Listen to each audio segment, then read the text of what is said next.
Et c'est parti, le premier podcast, on se retrouve. Écoute, je vais merveilleusement bien et je suis certain que tu vas également merveilleusement bien, que tu passes une très belle journée. J'en suis certain, et je suis certain également d'une chose, c'est qu'à la fin de ce petit podcast, tu auras envie de consommer des oméga 3, mais surtout d'être en pleine santé, au vu des avantages des oméga 3 dont je vais t'expliquer, on va dire, dans ce podcast. Donc déjà, première des choses, les oméga 3, qu'est-ce que c'est? Les oméga 3, pour faire très simple, c'est de la graisse. Mais c'est du bon gras. Et les oméga 3, on va dire, regroupent trois types d'acides gras. Donc l'ALA, le PA et le DHA. Pour vraiment pas trop rentrer dans le détail, en gros, les oméga 3, c'est des acides gras essentiels. Et qui dit essentiel, dit non synthétisables naturellement par l'organisme. Donc en fait, ces oméga 3 sont obligatoirement apportés par l'alimentation, sinon tu es forcément en carence ou en déficit. Donc le corps ne sait pas les créer par lui-même. Donc tu es obligé de les apporter par l'alimentation. Donc à partir de ça, une fois qu'on sait ça, on comprend que effectivement les oméga 3 sont essentiels au bon fonctionnement du corps. Et concrètement, essentiels au bon fonctionnement du corps, oui, mais concrètement, c'est quoi les effets des oméga 3? Alors déjà, il y a des effets, j'en ai déjà parlé à plusieurs d'entre vous, sur toute la mémoire, le cerveau, le système nerveux, voilà, tout le fonctionnement un peu cérébral, et ça va améliorer tout ça. Ça peut même prévenir vraiment des problèmes d'Alzheimer, toutes les maladies d'Alzheimer, enfin la maladie d'Alzheimer en l'occurrence, ça peut vraiment être résolu avec un très très très très bon rapport oméga 3, oméga 6. Mais ça on le verra un peu plus tard dans le podcast. Donc déjà, ça peut aussi améliorer l'humeur, ça peut réduire l'anxiété, plein de choses comme ça. Mais surtout, les oméga 3, ça a également un effet anti-inflammatoire. Alors, anti-inflammatoire, ça peut aussi améliorer un petit peu le système immunitaire, etc., les capacités immunitaires, et ça peut surtout réduire les maladies inflammatoires de l'intestin, ce qu'on appelle les MICI, les fameuses MICI. Donc, pour toutes les personnes qui ont souvent mal au ventre, etc., ça peut aussi venir de là.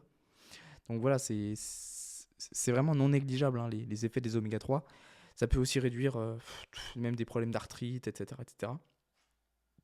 Donc, euh, donc ça, c'est concernant les effets anti-inflammatoires. Et je crois que j'en ai parlé à plusieurs d'entre vous également, mais les oméga 3, ça a un effet sur la vision. En fait, c'est pas que ça améliore la vue, c'est que ça améliore le fonctionnement de la rétine. Et donc, naturellement, ça a des effets sur la vision. Mais c'est pas directement, en fait. Et ça, c'est surtout les oméga 3, donc avec le DHA. Mais ça, c'est les oméga 3 dans les produits animaux, tels que le saumon, le thon, les poissons gras en général. Mais ça, on le verra un peu après. Donc, voilà. Surtout, les oméga 3, ça a un effet également sur la sensibilité à l'insuline. Donc, qui dit amélioration de la sensibilité à l'insuline, dit forcément, potentiellement, de meilleurs résultats sur la perte de poids. Et sur un retour à la normale ou une stabilisation d'un diabète de type 2, par exemple, en permettant de mieux réguler la glycémie. Euh, Concernant la satiété, il me semble que les oméga 3, ça a aussi un effet. Mais là, je suis pas sûr. En jouant sur la leptine. Je suis pas sûr. Il faudrait vraiment que je me renseigne par rapport à ça. Mais dans tous les cas, prendre des oméga 3, ça peut avoir des intérêts sur la perte de poids. Dans tous les cas. Rien que par rapport à la sensibilité à l'insuline qui s'améliore. Concernant la peau, les cheveux, voilà, c'est les oméga 3, mais ça a des effets partout, partout, partout. Mais les principaux effets des oméga 3, je le rappelle, c'est déjà premièrement anti-inflammatoire. Deuxièmement, ça améliore la vision, on va dire, la vision, la mémoire. Et ensuite, ça peut améliorer certaines pathologies telles que améliorer la sensibilité à l'insuline, telles que les maladies d'Alzheimer, les MICI, etc., etc. Ça peut aider un petit peu à tout ça. Donc ça, c'est les effets des oméga 3. Une fois qu'on sait ça, on comprend une chose, c'est que c'est non négligeable. Maintenant, concrètement, comment apporter des oméga 3? C'est la question qu'on se pose. Petit café. En fait, les oméga 3, il y a plusieurs sources naturelles. Il y a les huiles et les poissons gras. Il y en a aussi un petit peu dans certains autres aliments, comme par exemple les noix, etc. Mais c'est tellement négligeable qu'on ne va pas les compter ici. Donc, dans les poissons, il va y avoir tous les gros poissons gras, déjà principalement, donc le saumon, le thon, le requin, etc., etc. Et aussi les petits poissons gras, comme par exemple les sardines, les maquereaux, le hareng, tous les petits poissons gras dans ce style. Après, l'inconvénient, c'est que beaucoup de personnes n'aiment pas. Donc là, comment on fait? On se dirige sur des oméga 3 végétaux, d'origine végétale, pardon, donc comme les huiles, et surtout les huiles de lin, colza et noix. Alors, les huiles de lin, colza et noix, c'est hyper intéressant, ça contient énormément d'oméga 3. En revanche, uniquement si les huiles sont consommées crues, donc sous forme de crudité, donc non cuites. Qu'est-ce que ça signifie? Ça signifie que toutes les autres huiles d'olive, l'huile d'olive, donc toutes les autres huiles, hors huile de lin, colza et noix, contiennent des oméga 6. Donc l'inverse des oméga 3. Et on le verra après, c'est tous les effets inverses des oméga 3. Donc en fait, il n'y a que 3 huiles qui apportent des oméga 3, je le rappelle, lin, colza et noix. Par contre, il faut les consommer crus, c'est ce que je disais, donc ne jamais les cuire. Pourquoi? Parce que les oméga 3 s'oxydent très rapidement à la lumière, à la chaleur, à la température ambiante même. Et si on commence à les cuire, le point de fusion est très très très rapide. Donc ils s'oxydent rapidement et puis ça peut créer des effets cancérigènes, etc., etc. Donc ça, on va vraiment essayer d'éviter. Donc, comment apporter des bons oméga 3 si on consomme pas trop d'huile et qu'on n'aime pas les poissons gras? La meilleure solution, ça reste les compléments alimentaires. Et si on vient à se complémenter avec des oméga 3, moi je le conseille, hein, c'est vraiment la meilleure solution aujourd'hui pour ne pas être carencé en oméga 3 et surtout d'avoir un bon rapport oméga 3, oméga 6. Donc ça va être par exemple les dosages qui sont conseillés aujourd'hui d'après les dernières études cliniques. C'est très simple. On va uniquement apporter de l'EPA et de la DHA et on va apporter 1200 mg par jour de PA et 900 mg par jour de DHA. Avec cet apport d'oméga 3, donc de PA et de DHA, on a les bons dosages en oméga 3 pour avoir les effets optimaux sur la santé, sur la vision, sur la mémoire, sur l'effet anti-inflammatoire, réduction de certaines pathologies, etc. etc. Donc ça reste hyper important. Maintenant, attention. Comme je l'ai dit précédemment, concernant la cuisson, etc., les oméga 3 s'oxydent très rapidement à la lumière et la température ambiante, et à l'air. Enfin, l'air libre, quoi. Donc, il faut vraiment prendre soin d'acheter des compléments alimentaires de qualité. Pour ça, il y a 2, 3, 4 marques que je conseille. Ça va par exemple être déjà premièrement Unae, on est sur le best du best, après le tarif est un peu plus élevé, donc ça dépend des possibilités de chacun. Mais on va dire en ayant un tarif plus accessible, ça va être par exemple Nutriting. Donc Nutriting, NutriPure, Sunday Natural, ça va être à peu près tout. Nutrimuscle aussi également, voilà. Donc Nutriting, Nutrimuscle, NutriPure, donc ça c'est pour les 3 nutris, et Sunday Natural. Voilà. Donc on en a 4. Et là on est sur des compléments alimentaires de qualité où vous pouvez être sûr et certain que les oméga 3, quand vous les recevez chez vous, ils ne sont pas oxydés. Puisqu'en fait, quand tu achètes un oméga 3, tu sais pas combien de temps il a été stocké dans l'entreprise, dans l'entrepôt. Et en fait, si la boîte de l'oméga 3 est transparente, en fait, tu le reçois chez toi et il est mort, l'oméga 3. Donc, tu as payé 20 € tes oméga 3 dans le vent. Et tu vas consommer tes gélules d'oméga 3 pendant 1 mois, 2 mois, 3 mois, mais dans le vent. Donc, il faut vraiment acheter de la bonne qualité. Au moins, tu es sûr et certain d'avoir tes apports nutritionnels en oméga 3, EPA et DHA. Et au moins, tu auras tous les effets bénéfiques de ces oméga 3. Donc, une fois qu'on a les compléments alimentaires, on peut apporter en plus un petit peu d'alimentation, donc avec quelques poissons gras dans la semaine, donc des petits, des gros et des huiles. Maintenant, attention, si on commence à manger des gros poissons gras, style saumon, thon, requin, un peu tous les jours, il y a un nouveau problème qui se pose, c'est la surconsommation de métaux lourds. Surtout dans le saumon et dans les gros poissons par rapport aux petits. Donc, que faire? En fait, en consommer moins et se supplémenter à la place. Alors c'est malheureux de dire ça, mais aujourd'hui, en 2024, c'est la seule possibilité pour ne pas se contaminer aux métaux lourds. Donc, par exemple, sur le saumon, ce que j'aime bien dire, c'est qu'il vaut mieux privilégier un saumon d'élevage qui naturellement contient moins d'oméga 3, puisqu'il bouge moins, il a moins d'espace pour nager dans l'eau, qu'un saumon sauvage, mais qui lui, en revanche, est surcontaminé aux métaux lourds. Donc, il vaut mieux consommer un saumon d'élevage qui contient moins d'oméga 3 et se supplémenter en oméga 3 derrière, plutôt que d'avoir un saumon sauvage qui contient, ok, peut-être plus d'oméga 3, mais beaucoup plus de métaux lourds, de mercure, etc. Donc au moins on ne se contamine pas et on a les bons effets des oméga 3 derrière avec la supplémentation. Ça, c'est ce qui est hyper intéressant. Ensuite, concernant les huiles, moi ce que je conseille, c'est d'en consommer soit sur vos crudités, soit en rajouter, j'en perds, je bégaye, soit en rajoutant en, putain, je fais que de bégayer, ah il est tard. Donc soit en rajouter sur vos légumes cuits, donc vos cuidités. Et en fait, ça permettra une chose, d'avoir vos apports en oméga 3 via les huiles, sans craindre la cuisson ou sans perdre les effets bénéfiques des oméga 3 dus à l'oxydation à cause de la cuisson. Donc ça, c'est un point important.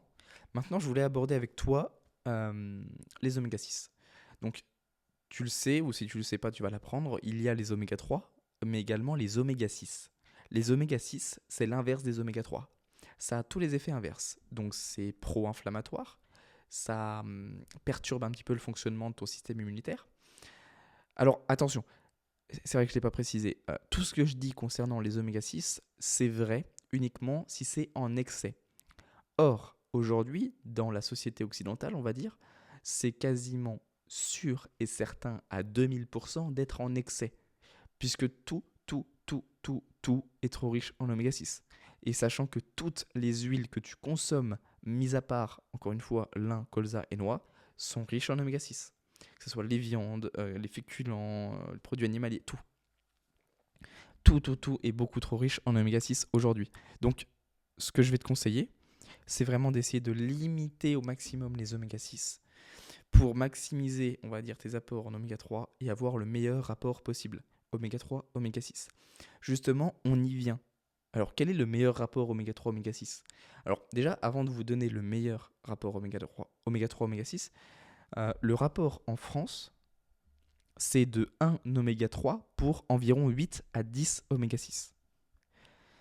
Aux États-Unis, le rapport oméga 3, oméga 6 est de 1 pour 40. On est x2. Si vous cherchez un peu sur Internet, vous trouverez que le bon rapport, c'est 5 pour 1. Donc 5 oméga 6 pour 1 oméga 3. C'est mieux, effectivement. C'est mieux que 1 pour 10 ou 1 pour 40. Maintenant, le bon rapport, celui qui vraiment te permettra d'être en pleine santé, c'est 1 pour 1. Et en fait, en ayant un rapport de 1 pour 1 en oméga 3, oméga 6, tu profiteras pleinement de tous ces avantages et de limiter au maximum les effets négatifs des oméga 6. Donc ça te permettra d'avoir beaucoup moins d'inflammation au sein de ton corps, que ce soit au niveau tendineux, osseux, articulaire, musculaire, même moins de problèmes nerveux. Ça te permettra aussi d'avoir une meilleure sensibilité à l'insuline, ça te permettra d'avoir une meilleure mémoire, une meilleure vision due à un meilleur fonctionnement de ta rétine. Ça te permettra également tout simplement d'être beaucoup moins stressé, ça réduit l'anxiété, mais d'une façon dont tu n'imagines même pas en ayant un bon rapport oméga 3, oméga 6. Et ça te permet aussi d'avoir les idées plus claires. Parce que quand ça améliore ton système nerveux, en fait, tu te sens beaucoup plus calme, beaucoup plus serein. Et ça, les oméga 3, c'est hyper intéressant. Et ce que j'aime bien dire également, c'est que les oméga 3, pour les enfants, c'est presque plus important que pour les adultes. Les enfants sont en constante phase d'apprentissage. En tout cas chez les enfants en bas âge. Et après, on pourrait rentrer dans le domaine du subconscient, etc. Mais là, c'est pas le sujet de ce podcast et on en reparlera certainement dans plein d'autres podcasts. L'enfant, quand il est en pleine phase d'apprentissage, les oméga 3 sont essentiels pour lui puisqu'ils vont améliorer sa mémoire. Et qui dit amélioration de la mémoire dit forcément meilleur apprentissage, meilleure concentration derrière. Et en plus, si ça améliore la sensibilité à l'insuline, ça dit meilleure forme, meilleure concentration en cours, mais même au sein de sa journée globale pour l'enfant. C'est hyper important. Avoir un bon rapport oméga 3, oméga 6 chez un enfant, c'est presque plus important qu'un adulte.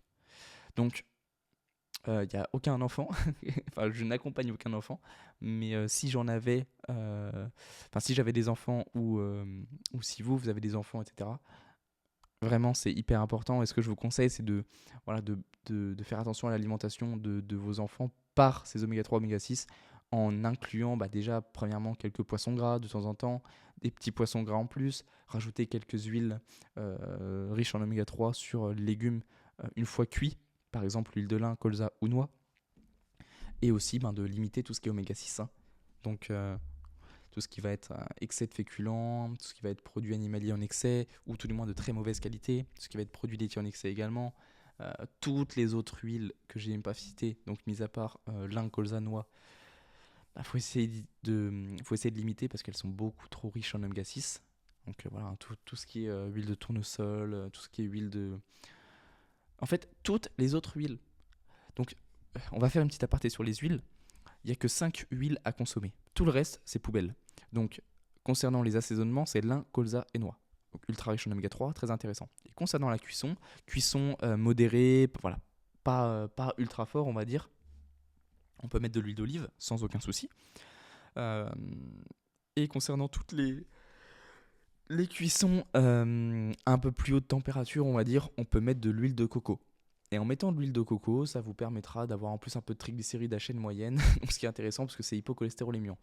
Enfin, là, c'est pas le sujet. Euh, voilà, donc en faisant tout ça, vous avez déjà un meilleur rapport oméga 3, oméga 6, mais qui sera encore pas suffisant pour avoir un rapport 1 pour 1. Donc de là vient obligatoirement la supplémentation en oméga 3 via des compléments alimentaires comme je vous ai cité précédemment, donc que ce soit Nutriting, Nutrimuscle, Unae, Sonné Natural ou NutriPure. Voilà. Concernant les compléments alimentaires, c'est vrai que j'en ai pas parlé, mais il faut faire attention à l'indice Totox.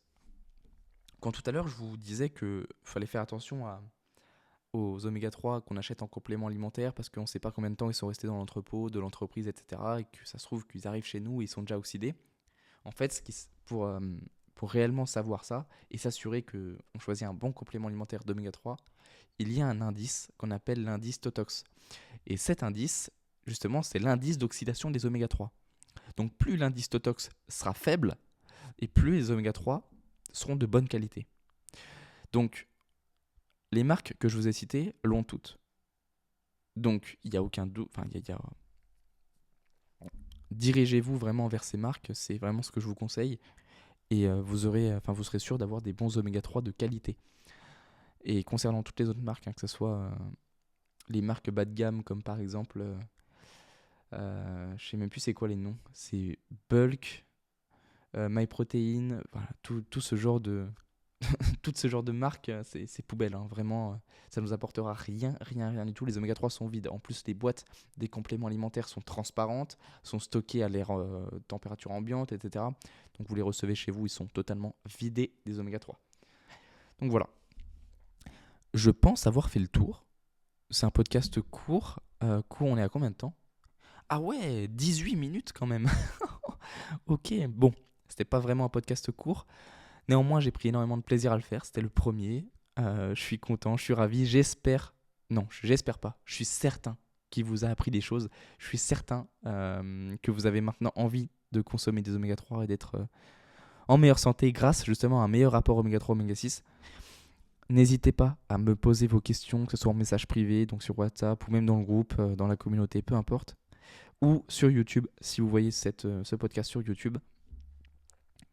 Et je prendrai vraiment beaucoup de plaisir à vous répondre et à vous aiguiller vers votre chemin de santé ou de perte de poids, peu importe. Le but, c'est vraiment de vous aider au mieux. Voilà. Donc, dites-moi votre avis un petit peu sur ce premier podcast. Si j'ai parlé trop vite, si je ne suis pas rentré dans les détails. Enfin, qu'est-ce que vous aimeriez concrètement? C'est aussi pour vous que je fais ça. Donc, n'hésitez pas à me dire un petit peu tout ce que vous souhaitez. Et le but, c'est vraiment de faire les choses qui vous aident le mieux. Je pense que 19 minutes, c'est beaucoup trop long pour un podcast. J'essaierai de faire beaucoup plus court pour les prochains. Voilà. Sinon, je pose l'intention que vous passiez tous et toutes une magnifique soirée, une magnifique fin de semaine, que vous portiez merveilleusement bien, que vous vous sentez merveilleusement bien et que vous vous dirigiez toutes et tous vers une pleine santé et une pleine forme et surtout beaucoup de bonheur pour vous cette semaine. Je vous souhaite une très belle soirée et on se dit à très vite.